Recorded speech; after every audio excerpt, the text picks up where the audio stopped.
क्या आपने ऐसी चिड़िया को देखा है जो इंसान के बराबर हो? क्या आपने भेड़ियों से ऊन निकालते हुए देखा है? और इस तस्वीर में है एक रहस्यमयी बात, वो क्या है जानेंगे वीडियो के आखिर में। नंबर 9, आपने रामायण में गिद्धों का जिक्र सुना होगा, पर क्या आप जानते हैं कि दुनिया के सबसे बड़े गिद्धों की प्रजाति कौन सी है? मिलिए कैलिफोर्निया कॉन्डर से। नॉर्थ अमेरिका में पाए जाने वाले ये गिद्ध दुनिया के सबसे बड़े गिद्ध होते हैं, जिनके पंख 3 मीटर तक खुल सकते हैं। इनका वजन 12 किलोग्राम तक का होता है। साथ ही ये गिद्ध लगभग 60 साल तक जिंदा रहते हैं। नंबर 8, भेड़ों के शरीर पर लगे ऊन को जब निकाला जाता है तो सबसे पहले भेड़ों को नहलाया जाता है, और ये काम करती है बिमेडा ग्लोबल। ये कंपनी एक खास तरीके से केमिकल को पानी में मिला देती है, फिर कुछ इस तरीके से भेड़ों को उस पानी में बैठाया जाता है और कुछ ही मिनटों में भेड़ें बिल्कुल साफ होकर पानी से बाहर आ जाती है। इस केमिकल से भेड़ों को कोई नुकसान नहीं पहुंचाता, फिर उनकी ऊन अच्छे से साफ हो जाती है। नंबर 7, हम सांस लेने के लिए अपनी नाक का इस्तेमाल करते हैं, पर क्या आप जानते हैं कि हम एक बार में नाक का बस एक ही हिस्सा इस्तेमाल करते हैं? सांस लेते टाइम हमारी नाक का एक ही हिस्सा एक्टिव होता है, जो कि हर 4 घंटे में बदलता है। मतलब अगर हम नाक की राइट साइड से सांस ले रहे होते हैं तो हमारी नाक का लेफ्ट साइड रेस्ट कर रहा होता है, और ऐसा दुनिया के लगभग 85% लोगों के साथ होता है। नंबर 6, मेटल के पाइप्स पर कोई लोगो बनाना या फिर कोई डिजाइन बनाना काफी मेहनत भरा काम होता है, और इस काम को आसान बनाती है वर्सेटाइल कॉम्पैक्ट लेजर मशीन। इस मशीन में मेटल के पाइप को लगाने के बाद ये मशीन लेजर बीम की मदद से पाइप पर कमांड के हिसाब से डिजाइन बना देती है। इस मशीन के बनाए हुए डिजाइन काफी सटीक होते हैं और उनकी फिनिशिंग भी काफी अच्छी आती है। नंबर 5, आइलैंड दुनिया के सबसे खूबसूरत देशों में से एक है, और इस देश को खूबसूरत बनाने का जिम्मा लिया हुआ है खुद नेचर ने। आप इस फोटो को ही देख लीजिए, ये आइलैंड के साउथ में मौजूद वो जगह है जहाँ ब्लू सी,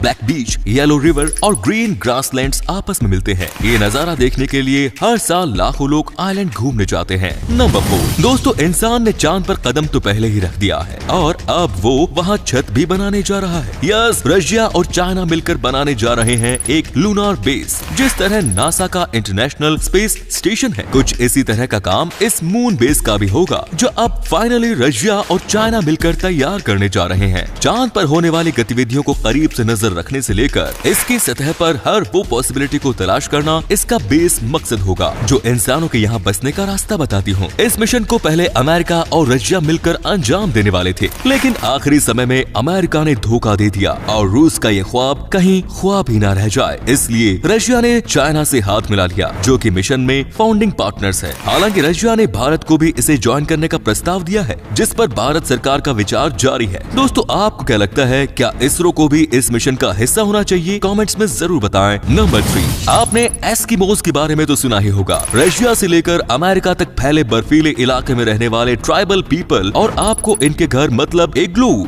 जानवरों की खाल वाले इनके कपड़े और इनकी सवारी यानी स्लेज भी याद होगी। ये सब कुछ बचपन में ही पढ़ा ही होगा, लेकिन आप में से शायद ही किसी ने ये पढ़ा हो कि इनकी एक भाषा भी होती है, जिसमें हर वर्ड का मतलब बर्फ या आइस होता है। इनकी बोलचाल में आने वाले लगभग 70 शब्दों का मतलब बर्फ होता है, जो या तो लिटरली आइस के बारे में होता है। इसका एक ही कारण है, और वो ये कि एस्किमोस की जिंदगी से लेकर उसके अंतिम समय तक बर्फ ही एक चीज होती है जो उसकी आंखों के सामने रहती है, जिस तरह मेंढक के लिए कुआं और मछलियों के लिए समुद्र। नंबर 2, स्पेन से अफ्रीका जाने के लिए आपको फ्लाइट या शिप की मदद लेनी पड़ेगी, पर आपकी आंखें जब चाहे स्पेन से अफ्रीका पहुंच सकती है। द स्ट्रेट ऑफ गिब्राल्टर नाम के इस जगह से आप आसानी से अफ्रीका को देख सकते हैं, जो कि कुछ इस तरीके से दिखाई देगा। नंबर 1, आपने कई ऐसी फोटोज देखी होंगी जिनमें आपको पहली बार में कुछ दिखाई देता है, पर जब आप उस फोटो को गौर से देखेंगे तो आपको कुछ और ही दिखाई देगा। इसे ऑप्टिकल इल्यूजन कहा जाता है। अब इस फोटो को ही ले लो, पहली बार में आपको लगेगा जैसे कोई व्यक्ति अपने कंधों पर बैग टांग कर भाग रहा हो, पर थोड़ी देर देखने पर आपको एक काले रंग का कुत्ता दिखाई देगा।